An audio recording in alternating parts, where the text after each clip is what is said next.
Moses and Aaron went to Pharaoh early in the morning when he was walking along the Nile River. Moses said, "Because you have refused to let the people of Israel go, God is going to turn your water into blood. It'll be undrinkable and the fish will die." With that, Aaron touched the water with his staff and it started to become blood.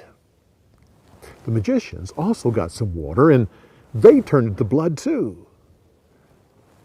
So Pharaoh ignored Moses and Aaron.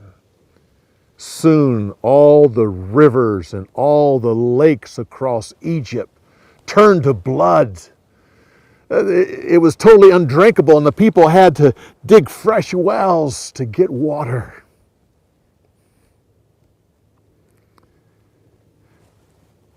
Seven days later, Moses came to Pharaoh and said,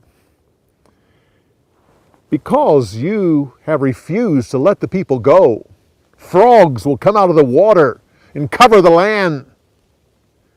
With that, Aaron pointed his staff towards the water, and frogs started coming up out of the rivers and lakes. The magicians also produced some frogs. And soon there were frogs everywhere, on every street throughout Egypt. They were in the homes and in the food and even into the bedrooms. Pharaoh called for Moses and Aaron and said, "Pray to your God and have him get rid of the frogs. I will let the people go worship." Moses said, "When do you want the frogs gone?" "Tomorrow." So the next day, the frogs died all over Egypt. People heaped them up in piles. Soon the piles started to stink. And Pharaoh changed his mind and wouldn't let the people go. Then Aaron took his staff and he struck the ground, and the dust became lice.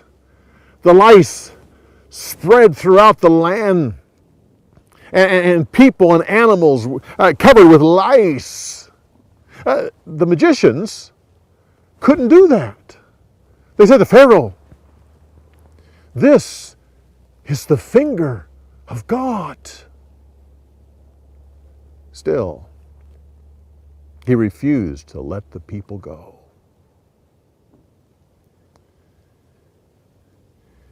The Lord then sent a swarm of flies to cover Egypt, and there were flies everywhere. God wanted Pharaoh to know that this was from him. So there were no flies in the part of Egypt where the children of Israel lived. The flies did great damage, and finally Pharaoh called in Moses and Aaron and said, I have changed my mind. I will let the people go. Ask God to take away the flies." Moses said, "The flies will be gone tomorrow. But be careful. Don't change your mind again." So the next day, the flies were gone, and sure enough, Pharaoh changed his mind and wouldn't let the people go. Then God brought a plague upon the livestock. Cattle and farm animals across Egypt started dying, except in the part of Egypt where the people of Israel lived. Their cattle didn't die. This made Pharaoh even more stubborn against God and against Israel. Then Moses stooped down and picked up some dust. He threw it up in the air. The fine dust spread throughout Egypt. When it landed on people, it turned to boils.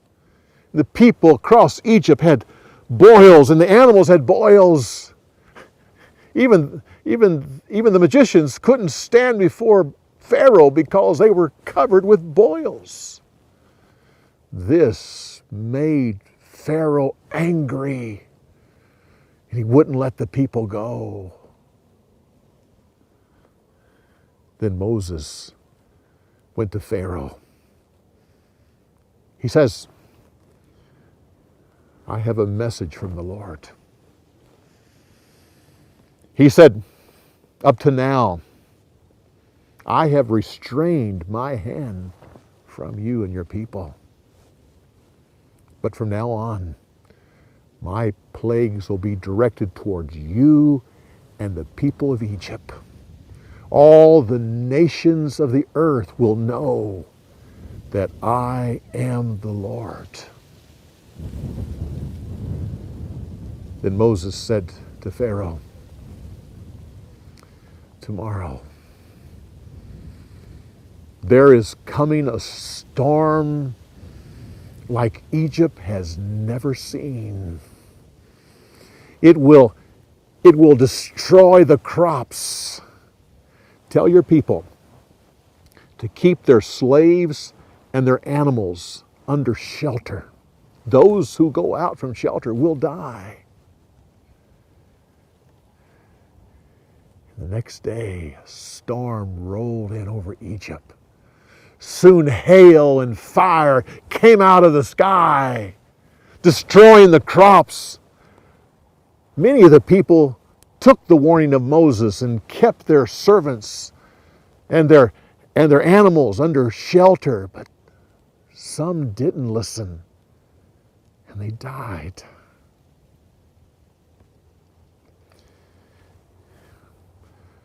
Pharaoh called in Moses and said, I have sinned. I am wrong and God is right. I will now let the people go. Please tell God to stop the storm. Moses said, when I leave here, the storm will stop. He started to leave, and then he stopped and he turned to Pharaoh. He says, I know that you don't fear God. And then he left, and the storm stopped. Once Pharaoh realized that the storm was over, he once again decided not to let the people go.